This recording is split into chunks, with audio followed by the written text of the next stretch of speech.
Subscribe करिए hi-fi study channel को, bell icon को प्रेस कीजिए लेटेस्ट वीडियो अपडेट सबसे पहले पाने के लिए। नमस्कार साथियों, एक बार फिर से आपका बहुत बहुत स्वागत है आपके अपने परिवार हाईफाई स्टडी पर, जिसका मोटिव है कि आपको लर्निंग को बदलना पड़ेगा, आपको अपने जो पढ़ाई का नज़रिया है उसको बदलना पड़ेगा। यही है हमारे चैनल का मोटिव, क्योंकि यहाँ पर ऐसी ऐसी क्लासेस दी जाती हैं जो कि डीएलएड वालों के लिए बहुत ज़्यादा इंपॉर्टेंट है। खास करके डीएलएड वालों के लिए क्लास बहुत ज़्यादा इंपॉर्टेंट है। तो अभी तक जितने भी साथी हमारे इस चैनल से जुड़े नहीं वो जुड़ जाएँ। और आज का जो हमारा टॉपिक है वो आपके सोशल साइंस से है, जिसका नाम है ग्लोब, अक्षांश और देशांतर। ये बहुत महत्वपूर्ण टॉपिक है। ये केवल डीएलएड वालों के लिए नहीं, जितने भी एग्जाम है, जितने भी गवर्नमेंट एग्जाम है, सब एग्जामों के लिए बहुत ज़्यादा इंपॉर्टेंट है। और इसमें इतनी जड़ से क्वेश्चन पूछता है कि आपका दिमाग तक का हिल जाएगा कि ये क्वेश्चन हमने कभी पढ़ा नहीं है। तो आज से आप इस टॉपिक का एक भी क्वेश्चन छोड़ के नहीं आओगे। अगर बिलीव नहीं होता है ना तो वीडियो को पूरा देखना, उसके बाद मेरे द्वारा बताए गए क्वेश्चन जो कि पिछले साल पूछे गए हैं उसको भी सॉल्व करोगे आप लोग अपने आप।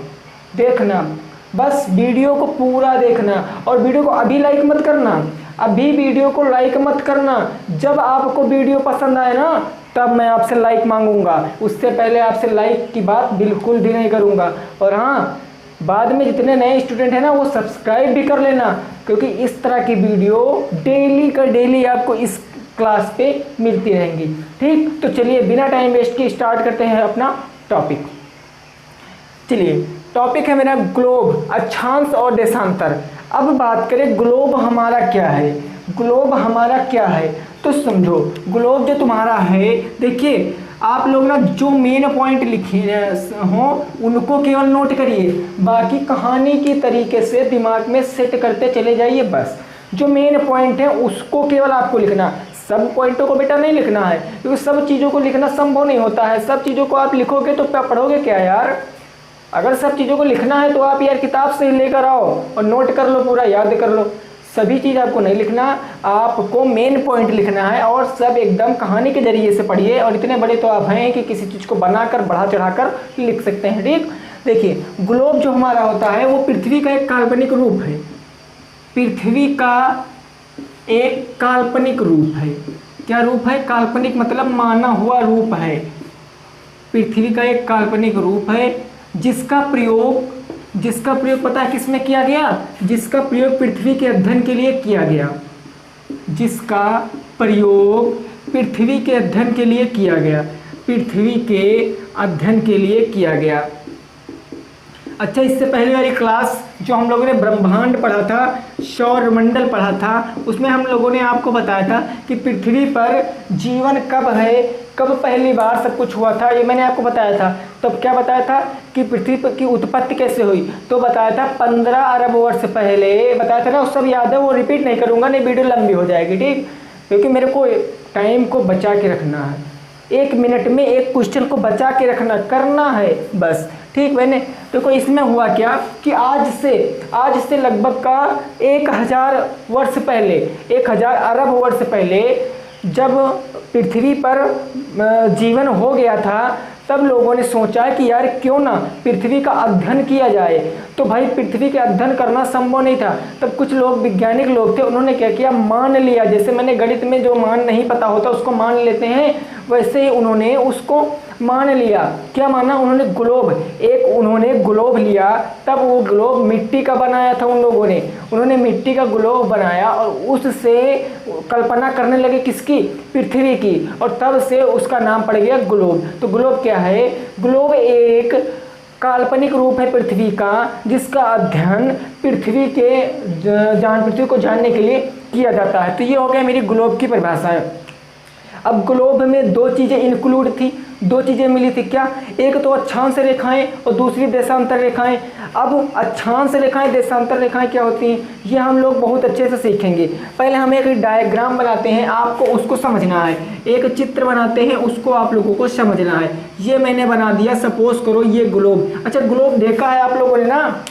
ग्लोब देखा है भाई, ऐसे होता, इधर साइड से एक वो लगा होता है और नीचे स्टेट। चलिए हम लोग बना के दिखा देते हैं। ठीक, हम क्या करते हैं, यहाँ से आपको बना के दिखा देते हैं। ग्लोब आपको बना के, आपका हर एक कॉन्सेप्ट क्लियर हो जाए, बस कहने का मतलब आपका हर कॉन्सेप्ट क्लियर हो जाए। ये मैंने बना दिया गोल ग्लोब। देखिए लगभग किस सब लोगों ने देखा होगा, लगभग कितने बच्चे वीडियो देख रहे हैं, सब बच्चों ने देखा होगा। तो ग्लोब ऐसे होता है और इसको हम घुमा घुमा के इसके ऊपर अध्ययन करते हैं। जब हमको इसके पीछे की चीज़ देखनी होती है तो हम इसको घुमा लेते हैं, यहाँ की चीज़ देखनी होती है इसको इसका इधर घुमा लेते हैं। कहने का मतलब यहाँ पर एक जो होता है तुम्हारा राड लगा होता है, इससे हम लोग इसको घुमाते हैं, इसके अंदर पड़ा हुआ होता है, ठीक, जो ऊपर से दिखाई नहीं पड़ता। अब हुआ क्या, अब ये तुम्हारी पृथ्वी को उन्होंने मान लिया। तो पृथ्वी पर मैंने बताया अक्षांश रेखाएं पाई जाती हैं। तो अक्षांश जो तुम्हारी रेखाएं होती हैं वो इस तरीके से होती हैं, पड़ी हुई होती हैं, पृथ्वी पर पड़ी हुई होती हैं। कहने का मतलब लेटी हुई होती हैं। तो अक्षांश की बात करें तो अक्षांश रेखाएं हमारी कौन सी होती हैं? देखो अक्षांश रेखा की बात करें अगर तो अक्षांश रेखा क्या होता है तुम्हारा, तो पृथ्वी पर पड़ी हुई रेखाओं को, पृथ्वी पर पड़ी हुई रेखाओं को सही से समझना भैया, पड़ी हुई रेखा को क्या कहते हैं हम लोग? अक्षांश रेखा कहते हैं। ये पड़ी है, ये मैंने पृथ्वी माना, ये पृथ्वी में पड़ी है, तो ये हो गई मेरी अक्षांश रेखा। अब पहले अक्षांश को एकदम क्लियर करेंगे, उसके बाद देशांतर पर पहुंचेंगे। देखिए जो पृथ्वी है उसको ग्लोब बनाया, यहाँ पर रखा एक ये लाइन खींचा। तो इस देखो आपको याद रखना है, ग्लोब पर मैंने बताया कि पड़ी हुई रेखाओं को क्या कहते हैं? अक्षांश रेखाएं। तो इसका नाम है बच्चा, इसको कहते हैं हम लोग 0 डिग्री, 0 डिग्री अक्षांश रेखा। और इसका नाम क्या है? इसका नाम है विषुवत रेखा, विषुवत रेखा, या इसको दूसरे नाम से भी जानते हैं भूमध्य रेखा, भूमध्य रेखा।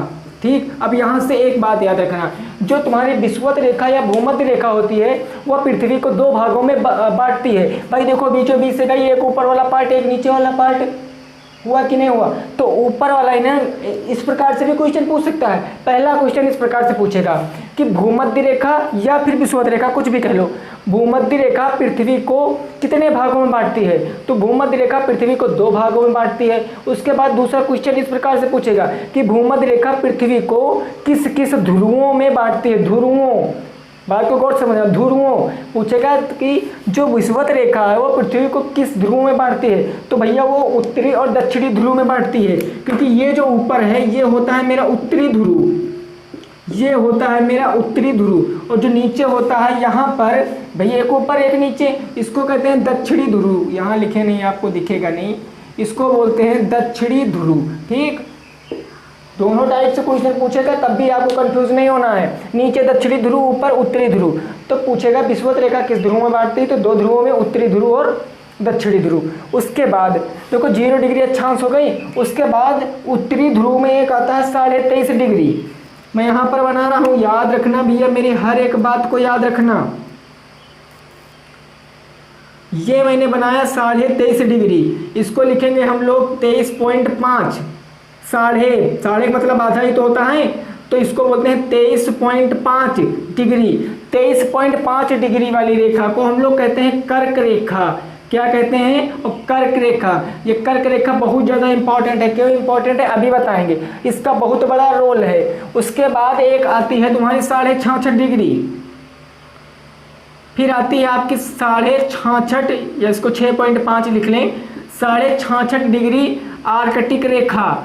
आर्कटिक रेखा, देखिए चित्र को बना लेना, बहुत अच्छे से समझा है आपको। ये टॉपिक बहुत ज़्यादा इंपॉर्टेंट है। आपके चैप्टर में पूरा का पूरा टॉपिक दिया गया है, पूरा का पूरा टॉपिक आपके चैप्टर में दिया गया है, तो आप बहुत अच्छे से पढ़िए। देखिए 66.5 डिग्री कौन सी? उत्तरी। भाई यहाँ से ऊपर उत्तर हुआ कि नहीं हुआ? यहाँ से नीचे दक्षिण हुआ, तो ऊपर जितनी रेखाएं होंगी वो उत्तरी होंगी, नीचे जितनी होंगी वो दक्षिणी होंगी।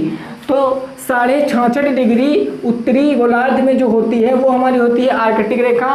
23.5 डिग्री जो होती है उत्तरी गोलार्ध में वो होता है हमारी कर्क रेखा, और 0 डिग्री रेखा को कहते हैं विषुवत रेखा। ये बात कंफर्म। ऐसे नीचे भी होती हैं, ऐसे नीचे होती है एक 23.5 डिग्री। देखिए इधर लिख रहा हूँ 23.5। जो दक्षिणी ध्रुव में 23.5 डिग्री होती है इसको बोलते हैं मकर रेखा। क्या बोलते हैं हम लोग? मकर रेखा। ठीक, उसके बाद एक आता है 66.5 डिग्री नीचे भी, क्या आता है 66.5, इसको बोलते हैं अटलांटिक।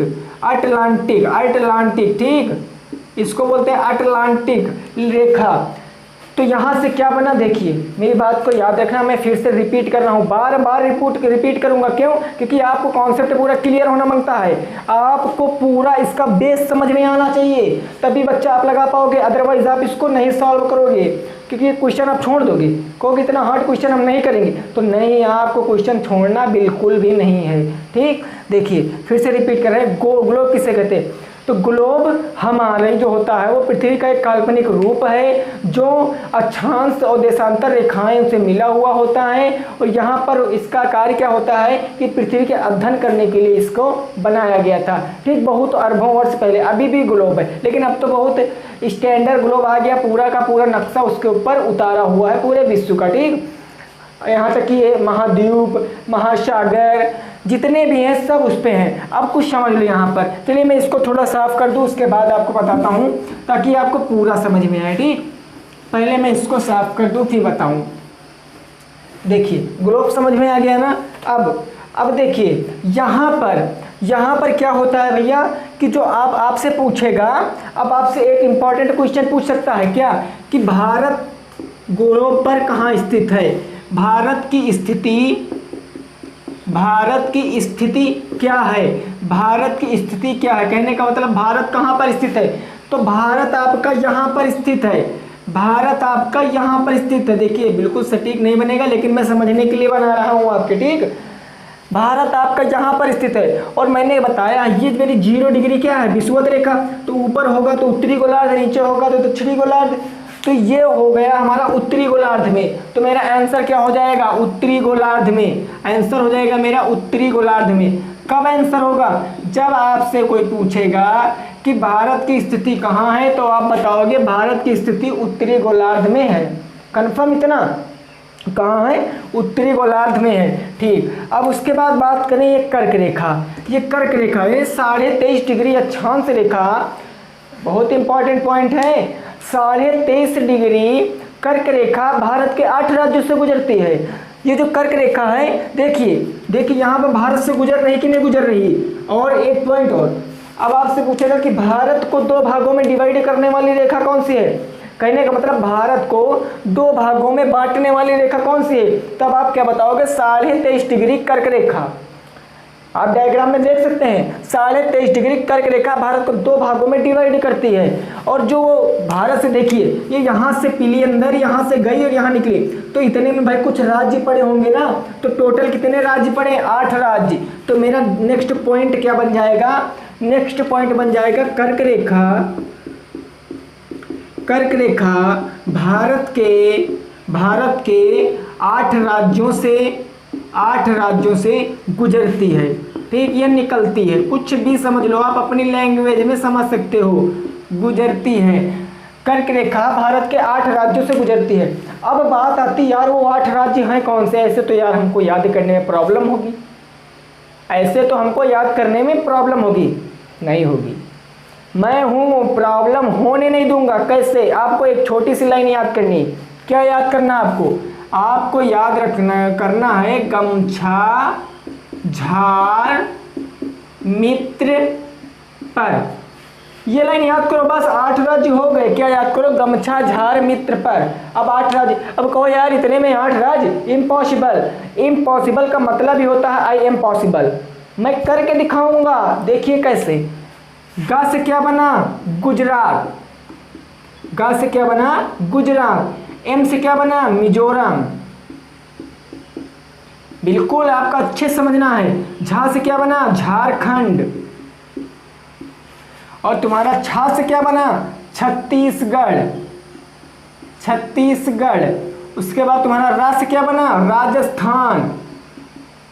राजस्थान। और मित्र से क्या बना? मिजोरम।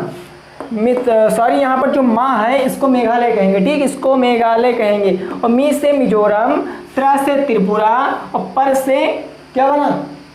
पश्चिम बंगाल। देखिए फिर से, देखो पूरा लिख नहीं रहे, ऐसे आपको बता रहे। आपको ये याद रखना, यहाँ पर देखिए गा से गुजरात, मा से मध्य प्रदेश, झा से झारखंड, छा से छत्तीसगढ़, रा से राजस्थान, मी से मिजोरम, त्रा से त्रिपुरा, पर से पश्चिम बंगाल। देखिए अभी लास्ट में मैं एक ऐसे ही लिख दूंगा, आप लोग नोट कर लेना, ठीक। अभी यहाँ पर जगह कम होने के कारण आपको सही से नहीं, अभी बाद में लास्ट में आपको ये लिख भी दूंगा, साथ में ये नोट्स भी आपको दे दूंगा, आपको ये PDF के रूप में मिल जाएगा पूरा अच्छे से, ठीक। अब यहाँ पर बात करिए, कर्क रेखा समझ लिया। कर्क रेखा से क्वेश्चन कितने प्रकार के बनते हैं? 2 प्रकार के। भारत को 2 भागों में बांटने वाली रेखा कौन सी है? 23.5 डिग्री कर्क रेखा। 23.5 डिग्री कर्क रेखा भारत के कितने राज्यों से गुजरती है? तो भारत के 8 राज्यों से गुजरती है। अब इन 8 राज्यों में क्वेश्चन कैसे पूछेगा? आपसे पूछेगा कर्क रेखा निम्न में से किस स्थान से गुजरती है? 4 ऑप्शन देगा, जिसमें से एक तो सही होगा, 3 गलत होंगे। तब आपको 8 याद करने पड़ेंगे, 8 के 8 आपको याद करना पड़ेगा। याद करने की ट्रिक गमछा झाड़ मित्र पर। इतना क्लियर। अब एक चीज यहाँ पर देखो, देखिए जो अक्षांश रेखाएं होती हैं बेटा, जो अक्षांश रेखाएं होती हैं वो होती हैं आपकी 181। कितनी होती है? 181। यहाँ जो आपको 0 डिग्री दिख रहा है, ये 0 डिग्री जो दिख रहा है, इसके ऊपर 90 होती हैं। कहने का मतलब ऊपर होंगी 90 और 90 कहाँ होती हैं? नीचे। 90 ऊपर होती है, 90 नीचे। तो 90 कितना हो गया? देखो 90 + 90 कितना हो गया? 180।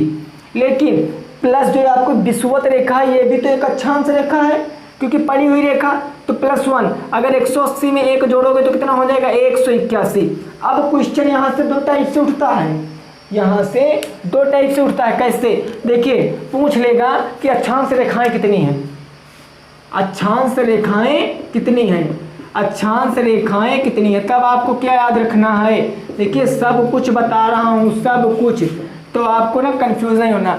पहला ऑप्शन दे देगा 180, दूसरा ऑप्शन दे देगा 181, तीसरा ऑप्शन दे देगा 360 और चौथा ऑप्शन दे देगा आपका NOT यानी नाना दीज, इनमें से कोई नहीं। तब आपको कौन सा ऑप्शन सही चुनना है? देखिए जब ऑप्शन में 181 होगा तब आपको 181 लगाना है, और जब ऑप्शन में 181 नहीं होगा तब आपको 180 ही लगाना है। क्यों? क्योंकि 181 कब होते हैं? जब हम विषुवत रेखा को मिला देते हैं, और जब विषुवत रेखा को नहीं लिखते हैं तो मेरा 90 ऊपर 90 नीचे, टोटल 180 होता है ना। हर कॉन्सेप्ट को क्लियर करना है, हर पॉइंट को देखना है, हर एक छोटे से छोटे पॉइंट को हम लोगों को बहुत अच्छे से क्लियर करना है। इतना क्लियर हो गया ना? चलिए अक्षांश से बस इससे ज़्यादा क्वेश्चन नहीं पूछते हैं, अक्षांश से इससे ज़्यादा क्वेश्चन नहीं पूछते हैं। देखिए जितनी रेखाएं बताएं मैंने सब हूँ। अच्छा एक बात क्या पहले इसको साफ कर दें तब बताएं। एक बात हो सकता है पूछ ले, क्या पूछ ले? देखो यहाँ पर अक्षांश रेखाओं का कार्य क्या होता है? जो अक्षांश रेखाएं हैं इनका कार्य क्या होता है? तो जो इनका कार्य होता है मैं यहाँ पर लिख रहा हूँ, अक्षांश के कार्य। देखो इनका कार्य होता है जलवायु निर्धारण। पहला कार्य आपका आता है जलवायु निर्धारण। देखिए हर एक बात को आपको बताऊंगा, बस आपको वीडियो को पूरा देखना है। जलवायु निर्धारण यानी कि जलवायु का निर्धारण कौन सी रेखाएं करती हैं? तो अक्षांश रेखाएं करती हैं। दूसरी मेरी आता है तापमान नियंत्रण, यानी कि टेम्परेचर का नियंत्रण करता है। क्या करता है हमारा?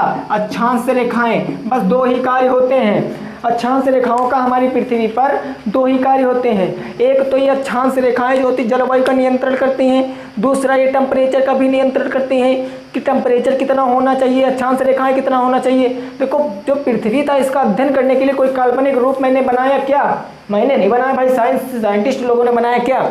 ग्लोब। तो उसी से उन्होंने हर चीज़ निकाला है, हर चीज़ उसी से निकाला ना। तो अक्षांश से टॉपिक क्लियर, अक्षांश टॉपिक क्लियर एकदम। देखिए लाइव नहीं चल रहा, लेकिन लाइव वाली फीलिंग आनी चाहिए, लाइव वाली फीलिंग अंदर से निकलनी चाहिए, बिल्कुल निकलनी चाहिए। और वीडियो को एकदम सटीक मन से देखना है, एकदम सटीक मन से देखना है, आगे भागना नहीं आपको, और ना ही लाइव चैट में आपको चैट करना है, समझे ना ही लाइव चैट में आपको चैट करना। हाँ चैट करो, जो पॉइंट आपको पूछे इसमें आपको कंफ्यूजन लगे वो पूछो, उसका सलूशन तुरंत मिलेगा। लेकिन अगर कहो कि मैं बात करूं उनसे कि कैसी हो, कहाँ हो, ये क्या वो सब, ये सब आपको बिल्कुल भी नहीं करना है, क्योंकि ये आपके फ्यूचर का सवाल है। ठीक, ये जितनी भी क्लासें हैं सभी आपके भविष्य को बनाएंगी, क्योंकि अभी सीटेट का पेपर भी आपका आएगा। जब आप DLED कंप्लीट कर लोगे तो सीटेट का पेपर भी आपका आएगा। ठीक, तो ठीक, ये हो गया मेरा अक्षांश। अब मैं बात करूँ देशांतर की। अक्षांश क्लियर। अब मैं दूसरा आपका एक इधर फिगर बनाता हूँ जिसमें देशांतर को हम आप लोगों को बहुत अच्छे से बताएंगे। ठीक, ये मैंने पढ़ा अक्षांश, अब मैं पढ़ूंगा देशांतर। अब मैं पढ़ूंगा देशांतर। देखो ये दोनों एक ही फिगर मान के चलना, दोनों फिगर एक ही मान के चलना, ठीक। नहीं तो आप कहोगे सर अक्षांश और ग्लोब क्या दो हो गया हमारी पृथ्वी पर, तो दो वो नहीं भैया, वो हैं एक पे। लेकिन हम क्या करेंगे कि यहाँ पर हम मानते, ठीक। देखिए सबसे पहले हम यहाँ पर 0 डिग्री अपनी कौन सी रेखा मानेंगे जो कि पृथ्वी को 2 भागों में बांटती है, तो 0 डिग्री मेरी होती है विषुवत रेखा। ये है कौन सी, अक्षांश रेखा, ठीक। तो अक्षांश रेखा करती क्या है, पृथ्वी को 2 भागों में बांटती है, उत्तरी और दक्षिणी गोलार्धों में। रिपीट कर रहा हूँ बार बार, ठीक। अब क्या हुआ, अब देशांतर रेखाएं आ गई, तो यहाँ पर जो आपको उत्तरी गोलार्ध और दक्षिणी गोलार्ध, अब आपसे कोई पूछेगा देशांतर रेखा किससे कहते हैं, तो उत्तरी गोलार्ध और दक्षिणी गोलार्ध को मिलाने वाली रेखा को देशांतर रेखा कहते हैं। कुछ इस टाइप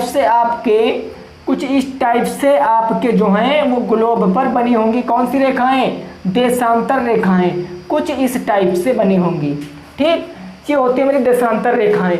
इस तरह अक्षांश रेखाएं पड़ी होती हैं, इस तरह देशांतर रेखा। अगर दोनों को इसमें मिला दिया जाएगा तो ये कुछ फिगर आपका ऐसे, देखिए छोटा सा बना रहा हूं ताकि आपकी समझ में आ जाए, कुछ फिगर आपका ऐसे बनेगा अंदर का, ठीक, अंदर का 4 खाने दिखाई देंगे। क्लियर, इतना क्लियर ना।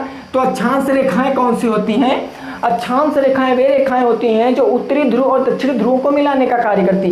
देखिए उत्तरी ध्रुव ये था, दक्षिणी ध्रुव ये था, जैसा कि मैंने बताया उत्तर दक्षिण, तो उत्तर और दक्षिण को ला के मिला दिया किसने, देशांतर ने, ठीक। ये होती हैं देशांतर रेखाएं। अब बात करें मेरी देशांतर रेखाएं होती कितनी है, तो भैया जो देशांतर होती है वो होती है 360। देशांतर कितनी होती है 360, जबकि अक्षांश कितनी होती है 180। अक्षांश कितनी होती है 180। और अगर विषुवत को मिला ले तो किसने होता है विषुवत।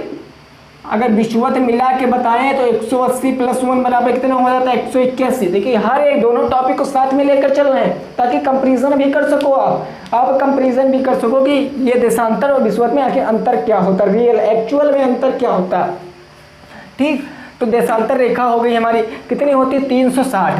अच्छा, अब आखिर वैज्ञानिकों को ऐसा क्या पड़ा, ऐसा क्या जरूरत पड़ी कि उन्होंने देशांतर रेखाओं की खोज की, क्या पड़ा, कोई बता सकता है?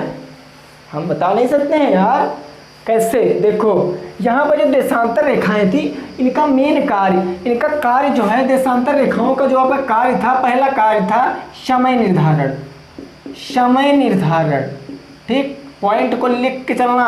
और दूसरा कार्य था आपका तिथि निर्धारण, दूसरा था तिथि निर्धारण। देखिए जो आपका अक्षांश रेखाएं थी उनके 2 कार्य थे, कौन कौन से, जलवायु नियंत्रण, टेम्परेचर नियंत्रण। लेकिन देशांतर के क्या कार्य हुए, देशांतर के तिथि बनाएंगी और समय बनाएंगी, क्या, देशांतर, ठीक। देशांतर रेखाओं के कार्य समय निर्धारण, तिथि निर्धारण। मजा आ रहा है ना, बिल्कुल मजा आ रहा है ना, ठीक, मजा आता रहिए, मजा आना भी जरूरी है। तो देशांतर रेखाएं में क्या पढ़ा, क्या होती, कितनी होती हैं, इनका कार्य क्या होता है, 3 चीज पढ़ा। चौथी चीज आपसे पूछेगा, क्या पूछेगा कि देशांतर रेखाएं, पूछेगा एक समय कहाँ पर ऐसा आएगा कि देशांतर रेखाओं के बीच की दूरी एकदम कम होती है। तो आप लोग खुद चित्र में देख के बताओ कहाँ पर, तो हमको तो भैया ध्रुवों पर लग रहा, देखो एक समान सब में मिल गई ना। तो जो देशांतर रेखाओं की कम दूरी होती है, मैं लिख रहा हूँ कम दूरी होती है, सबसे कम, वो कहाँ पर होती है, ध्रुवों पर। कहाँ पर होती है, ध्रुवों पर सबसे कम। और सबसे ज़्यादा कहाँ पर होती है, सबसे ज़्यादा आपकी होती है विषुवत रेखा पर। तो आपको लिखना है सबसे ज़्यादा जो होती हैं, सबसे ज़्यादा वो होती हैं विषुवत रेखा पर। कहाँ होती हैं, विषुवत रेखा पर। सबसे ज़्यादा दूरी विषुवत रेखा पर होती है देशांतर रेखा की, और सबसे कम दूरी ध्रुवों पर होती है देशांतर रेखा की। तो इतना फाइनली, इतना क्लियर ना, ठीक। अब एक चीज़ और देखो, एक चीज़ और, जो देशांतर एक, देखो यहाँ पर मैंने क्या बताया, मैं यहाँ पर 90 साफ कर रहा हूँ। यहाँ पर मैंने क्या बताया कि देशांतर रेखाएं कितनी होती, ऊपर 90 नीचे 90, ऐसे करके इस तरह इस टाइप से कुछ रेखाएं होंगी नीचे की नहीं होंगी भाई। ये 0 है, इसके बाद आएगा 1, फिर आएगा 2, ऐसे करके सभी रेखाएं खींची होंगी कि नहीं खींची होंगी। तो जो इनके बीच की दूरी है, यानी एक अक्षांश से दूसरे अक्षांश के बीच की दूरी, यानी एक अक्षांश से दूसरे अक्षांश की बीच की दूरी जानते हो कितनी होती है, बीच की दूरी। ये इंपॉर्टेंट पॉइंट है, ये कई बार पेपर में आ चुका है, एनटीपीसी के पेपर में, रेलवे के पेपर में, तो हो सकता है आपके पेपर में भी आ जाए। क्या एक अक्षांश से दूसरे अक्षांश की दूरी 111 किलोमीटर होती है, 111 किलोमीटर होती है। कितनी होती है, 111 किलोमीटर, 111 किलोमीटर होती है एक अक्षांश से दूसरे अक्षांश के बीच की दूरी। कहने का मतलब अगर आप विषुवत रेखा से 1 डिग्री अक्षांश तक जाएंगे तो आपको 111 किलोमीटर जाएगा, फिर यहाँ से यहाँ जाएंगे फिर 111, ऐसे करके 111 यानी सभी एक अक्षांश से दूसरे अक्षांश के बीच की दूरी 111 किलोमीटर होती है। अब बात करें देशांतर की, तो देशांतर की जो दूरी होती है एक रेखा से दूसरे रेखा के बीच की, वो होती है 111.3 किलोमीटर, 111.3 किलोमीटर। देखिए समथिंग में 111 ही मानिए, इसमें 0.3 किलोमीटर बढ़ जाता है और उसमें 111 रहता है, इसमें होता है 111.3, इसमें होता है 111। तो ये हो गए अक्षांश से हो गए देशांतर। अब देखो यहाँ पर समय और तिथि निर्धारण, तो समय और तिथि निर्धारण से हम लोग देखते हैं कि समय कैसे निर्धारित होता है और तिथि हमारा कैसे निर्धारित होता है। देखिए जो इम्पोर्टेंट पॉइंट लिखे लगे आपको वो नोट करते चलिए, बिल्कुल को नोट करते चलिए, तभी तो आप इस टॉपिक को एकदम क्लियर कर पाओगे, ठीक। तो देखो यहाँ पर मैं फिर से इस थोड़ा अपने डायग्राम को सही कर लो, नहीं तो आपकी समझ में नहीं आएगा। चलिए ठीक, देखिए यहाँ पर एक और क्वेश्चन बनता है कि जो तुम्हारी जो देशांतर रेखाएं हैं ये पृथ्वी को किस दिशा में परिवर्तित करती हैं। कहने का मतलब जो तुम्हारी ये देशांतर रेखाएं ये पृथ्वी को किस किस भाग में बांटती हैं। तो देखो ये हो गई देशांतर रेखा, ये मान लो देशांतर रेखा 0 डिग्री मान लो, इसको 0 डिग्री मैंने मान लिया देशांतर रेखा, 0 डिग्री देशांतर, मैंने इसको 0 डिग्री देशांतर मान लिया। अब जब ये कोई चीज़ ये है, कोई ये चीज़ है, इसके बीचों बीच में हो जाएगा तो एक पार्ट इधर एक पार्ट इधर, तो इधर वाले पार्ट को कहते हैं पूरब और इधर वाले पार्ट को कहते हैं पश्चिम। ठीक उसी प्रकार इधर वाले पार्ट को क्या कहेंगे, पूरब, उधर वाले पार्ट को कहेंगे पश्चिम। इधर को कहते हैं पूरब और इधर को कहते हैं पश्चिम। तो एक क्वेश्चन आपका बनेगा क्या कि जो देशांतर रेखाएं हैं वो पृथ्वी को किस किस की ओर डिवाइड करती हैं। तो पूरब की ओर और पश्चिम की ओर डिवाइड करती हैं हमारी कौन सी देशांतर रेखाएं, और ये उत्तर की ओर और दक्षिण की ओर। इतना कॉन्सेप्ट क्लियर। अब यहाँ पर देखो, यहाँ पर हुआ कुछ ऐसे, देखो ये जो पॉइंट है ये आपके पेपर में आया हुआ है, अब जो बता रहे हैं ये आपके पेपर में आया हुआ है। देखो जो होती है हमारी 0 डिग्री देशांतर रेखा को हम लोग पता क्या कहते हैं, 0 डिग्री देशांतर को हम लोग कहते हैं मानक समय रेखा।